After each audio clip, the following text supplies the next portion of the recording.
السلام علیکم ورحمۃ اللہ وبرکاتہ۔ بسم اللہ الرحمن الرحیم، نحمدہ ونصلی ونسلم علی رسولہ الکریم، اما بعد۔ پارہ نمبر 11 کے خلاصے کی اس مجلس میں آپ تمام کا استقبال ہے۔ اس پارے کی ابتدا میں آیت نمبر 94 سے 96 میں اللہ نے جنگ تبوک میں پیچھے رہ جانے والے منافقین کا تذکرہ کیا ہے کہ یہ لوگ اس جنگ میں پیچھے رہ گئے، پیارے رسول صلی اللہ علیہ وسلم واپس آئے تو آ کر یہ جھوٹ بولتے رہے، بہانے تلاش کر کے اپنا عذر بیان کر کے اپنے آپ کو دنیا کی مشکل سے، دنیا کی پریشانی سے بچا لیا، لیکن آخرت میں ایسے لوگوں کے لیے اللہ نے عذاب تیار کر رکھا ہے۔ آیت نمبر 100 میں اللہ نے مہاجرین و انصار اور ان کے منہج کو اپنانے والوں کا کیا مقام ہے وہ بیان کیا ہے۔ والسابقون الاولون من المہاجرین والانصار والذین اتبعوہم بإحسان، کہ مہاجرین انصار جو ایمان لانے میں سبقت لے گئے اور جو لوگ بھی ان کا منہج اختیار کرتے ہیں، ان کے راستے پر چلتے ہیں، رضی اللہ عنہم ورضوا عنہ، ایسے لوگوں سے اللہ راضی اور یہ اللہ سے راضی، اور ایسے لوگوں کے لیے ایسی جنتیں ہیں جس کے نیچے نہریں جاری ہیں، جس کے اندر ہمیشہ ہمیش رہیں گے، اور یہ بہت بڑی کامیابی ہے۔ منافقوں کی مسجد ضرار کا واقعہ اللہ نے بیان کیا ہے کہ جنگ تبوک سے پہلے ان لوگوں نے ایک مسجد تعمیر کی اسی مدینہ کے علاقے میں، اور آ کر پیارے رسول صلی اللہ علیہ وسلم سے کہا کہ چلیں آپ ہماری مسجد کا افتتاح کر دیں، ہم نے ایک مسجد بنائی ہے تاکہ بیماروں کمزوروں کے لیے وہاں آسانی ہو سکے، بارش کے موسم میں آسانی ہو سکے، اتنی دور آنا پڑتا ہے، مشکل برداشت کرنی پڑتی ہے، اس لیے ہم نے اپنے علاقے میں مسجد بنا لی۔ پیارے رسول صلی اللہ علیہ وسلم نے کہا کہ میں ابھی بزی ہوں، جنگ تبوک کے لیے جانا ہے، اپنی مشکلات اور اپنے بزی شیڈول کی وجہ سے پیارے رسول صلی اللہ علیہ وسلم نے کہا کہ واپسی پر میں آ کر نماز پڑھ دوں گا اور برکت کی دعا کر دوں گا۔ لیکن جب واپسی ہوئی، اللہ کے رسول صلی اللہ علیہ وسلم پر وحی آئی، وَالَّذِينَ اتَّخَذُوا مَسْجِدًا ضِرَارًا وَكُفْرًا وَتَفْرِيقًا بَيْنَ الْمُؤْمِنِينَ، کہا اللہ کے نبی صلی اللہ علیہ وسلم ان کا یہ مقصد نہیں ہے جو ان لوگوں نے آ کر بیان کیا ہے کہ اس مسجد کو ہم نے کس لیے بنایا، بلکہ اس مسجد کا مقصد ان لوگوں نے یہ کیا ہے کہ یہاں سے مسلمانوں کو نقصان پہنچایا جائے، یہاں سے کفر کی تبلیغ کی جائے، یہاں سے مومنوں کے درمیان افتراق اور جدائی پیدا کرنے کا کام کیا جائے، اور اللہ اور اس کے رسول کے دشمنوں کی پناہ گاہ اسے بنایا جائے، ان کا ٹھکانہ بنایا جائے۔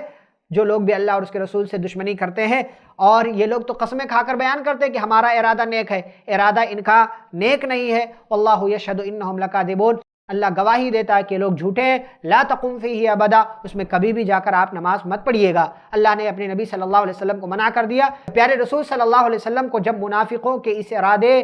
کی خبر مل گئی اور تحقیق ہو گئی تو اللہ کے نبی علیہ السلام نے صحابہ کو بھیج کر اس مسجد کو ڈھا دینے کا، گرا دینے کا حکم دیا، اور یہ مسجد گرا دی گئی۔ اللہ اور اس کے مومن بندوں کے درمیان معاہدہ ہے کہ جو لوگ بھی اپنا مال، اپنی جان اللہ کے راستے میں لگاتے ہیں تو ایسے لوگوں کے لیے اللہ نے کہا کہ ہم نے جنت بنا رکھی ہے، اور پھر اس کے بعد اللہ نے کئی صفات مومنوں کے ذکر کیا، التائبون العابدون الحامدون السائحون الراکعون الساجدون الآمرون بالمعروف والناہون عن المنکر والحافظون لحدود اللہ۔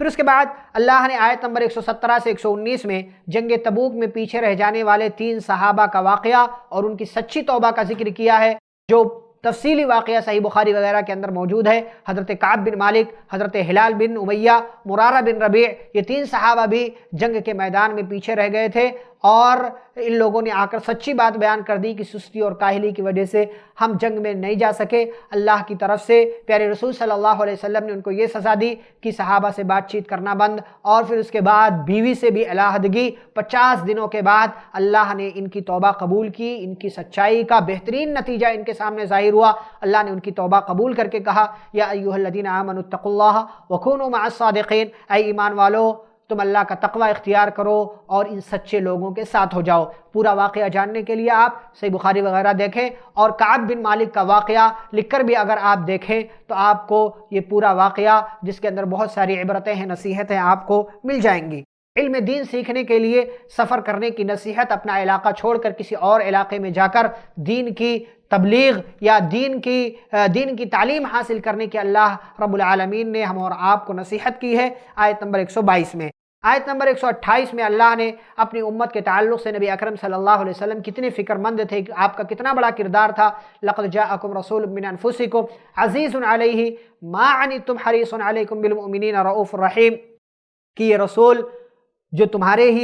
تمہارے ہی قبیلے کا ایک حصہ ہے، عزیز علیہ ما عنتم حریص علیکم، بڑا حریص ہے تمہارے ایمان کا، تمہارے اوپر مہربان ہے اور شفیق ہے، بڑی محبت کرتا ہے تم سے اور تمہارے لیے دعائیں کرتا ہے۔ یہاں پر سورہ توبہ ختم ہوتی ہے، اس کے بعد سورہ یونس کا آغاز ہوتا ہے، اور سورہ یونس کے آغاز میں اللہ رب العالمین نے اپنی کئی نشانیوں کا تذکرہ کیا، سورج کا، چاند کا، روشنی کا اور بہت ساری چیزوں کا تذکرہ کیا۔ اور آیت نمبر 12 میں خوشی اور غم میں انسان کا کیا رویہ ہوتا ہے کہ خوشی ملتی ہے تو اللہ کو بھول جاتا ہے، اور جیسے ہی کوئی غم، کوئی پریشانی آتی ہے تو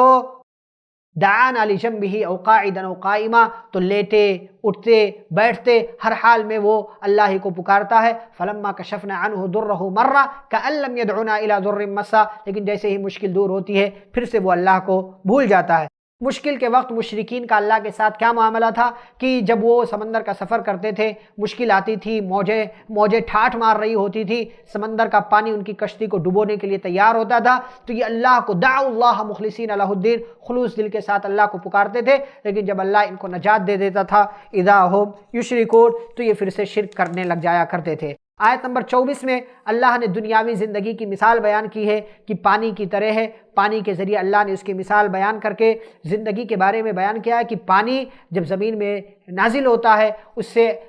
پودے نکلتے ہیں، پھر وہ اناج نکلتا ہے، بڑا ہوتا ہے، کٹائی کا وقت آ جاتا ہے۔ ایسے ہی دنیاوی زندگی کی مثال ہے کہ انسان پیدا ہوتا ہے، جوان ہوتا ہے، بڑا ہوتا ہے، بزرگ ہوتا ہے، اور پھر اس کی موت کا وقت آ جاتا ہے۔ تو دنیاوی زندگی سے ہم اور آپ کو بہت کچھ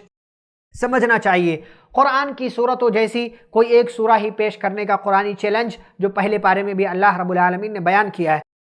نبی کریم صلی اللہ علیہ وسلم خود اپنے لیے بھی نفع اور نقصان کا اختیار نہیں رکھتے۔ اللہ نے آیت نمبر 49 میں بیان کیا، قل لا املک لنفسی ضرا ولا نفعا الا ما شاء اللہ، کہہ دیجئے کہ خود میں اپنے نفس کے لیے کسی نقصان کا، کسی نفع کا مالک نہیں ہوں۔ اللہ نے آیت نمبر 57 میں قرآن یہ نصیحت کا ذریعہ ہے، بیمار دلوں کے لیے شفا ہے، بیان کیا، یا ایھا الناس قد جاءتکم موعظۃ من ربکم وشفاء لما فی الصدور، جو بھی آپ کے اندر روحانی جسمانی بیماریاں ہیں، قرآن کی تلاوت، قرآن کی برکت سے وہ ساری بیماریاں ختم ہو سکتی ہیں۔ شرط یہ ہے کہ آپ ایمان اور یقین کے ساتھ قرآن کو پڑھیں، قرآنی آیتوں کو پڑھیں، دم کریں، انشاءاللہ اس کی برکت سے آپ کو شفا یابی ملے گی۔ اولیاء کا کیا مقام ہے، ان کی کیا صفات ہے؟ الا ان اولیاء اللہ لا خوف علیہم ولا هم یحزنون، آیت نمبر 62 سے 64 میں اللہ نے بیان کیا ہے کہ اللہ کے ولیوں کو کوئی خوف نہیں، کوئی غم نہیں ہوتا۔ یہ ولی کون ہوتے ہیں؟ الذین آمنوا وکانوا یتقون، جن کے اندر دو خوبیاں ہوتی ہیں کہ ایمان والے ہوتے ہیں، اللہ کا تقوی اختیار کرنے والے ہوتے ہیں۔ لہم البشری فی الحیاۃ الدنیا وفی الآخرہ، ایسے لوگوں کے لیے دنیاوی زندگی میں بھی خوشخبری ہے اور آخرت کی زندگی میں بھی خوشخبری ہے۔ پھر اللہ نے قوم فرعون کے لیے حضرت موسیٰ علیہ السلام کی بد دعا اور پھر اس کے نتیجے میں فرعون کا دریا میں ڈبو دیا جانا، اور ڈوبتے وقت اس کا یہ کہنا آمنت انہ لا الہ الا الذی آمنت بہ بنو اسرائیل، آیت نمبر 88 سے لے کر 92 میں اللہ نے ذکر کیا ہے کہ جب وہ ڈوبنے لگا تو کہا کہ میں بھی ایمان لاتا ہوں اس ذات پر جس پر بنو اسرائیل ایمان لائے، اور میں مسلمان ہوتا ہوں۔ اللہ نے کہا آلآن وقد عصیت قبل وکنت من المفسدین، اب تمہیں ایمان لانے کی سوچ رہی ہے جب موت تمہارے قریب ہے، حالانکہ اس سے پہلے تم نے بڑے فساد پھیلائے ہیں۔ فالیوم ننجیک ببدنک، گھبراؤ نہیں، تمہاری توبہ ہمارے ہاں قبول نہیں ہوگی، بلکہ ہم تمہارا بدن بچا کر رکھیں گے، تمہارے بدن کو صحیح سلامت رکھیں گے، تاکہ تم اپنے پیچھے آنے والوں کے لیے نشانی بن جاؤ کہ کس طریقے سے اللہ کی آیتوں کو جھٹلانے والے، اپنے آپ کو رب سمجھنے والے، تکبر اور فخر و غرور کی زندگی گزارنے والوں کا انجام ہوا کرتا ہے۔ یونس علیہ السلام کی قوم سے عذاب کے دور ہو جانے کا تذکرہ کیا، فلولا کانت قریۃ آمنت فنفعها ایمانها الا قوم یونس، یعنی موت دیکھ کر اگر کوئی توبہ کر لے تو کسی کی بھی توبہ قبول نہیں ہوگی سوائے حضرت یونس علیہ السلام کی قوم کے۔ لما آمنوا کشفنا عنہم عذاب الخزی فی الحیاۃ الدنیا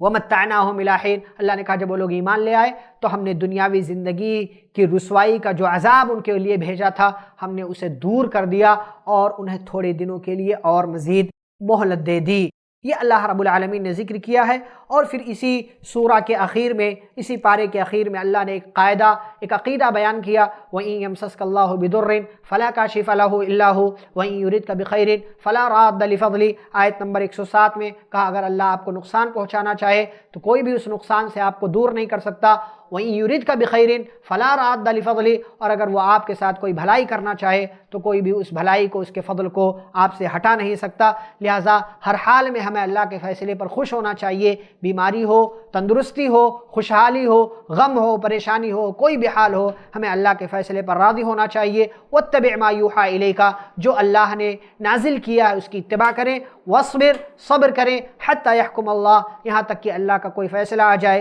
وَهُوَ خَيْرُ الْحَاكِمِينَ، اور یاد رکھیں اللہ سب سے بہترین فیصلہ کرنے والا ہے۔ یہاں پر سورہ یونس ختم ہوتی ہے، اس کے بعد سورہ ہود کی ابتدا ہوتی ہے کہ جو 11ویں پارے کا بالکل آخری حصہ ہے، اس لیے انشاءاللہ سورہ ہود کا تذکرہ اگلی ملاقات میں پارہ نمبر 12 کے ساتھ کیا جائے گا۔ اللہ رب العالمین سے دعا ہے اللہ مجھے، آپ کو، ہم سبھی کو پیارے رسول صلی اللہ علیہ وسلم کی لائی ہوئی شریعت پر زندگی گزارنے، صراط مستقیم پر چلنے اور بدعات و خرافات سے بچتے ہوئے صراط مستقیم پر چلنے کی اللہ توفیق عطا فرمائے۔ آمین۔ وصلی اللہ علی نبی الکریم۔ السلام علیکم ورحمۃ اللہ وبرکاتہ۔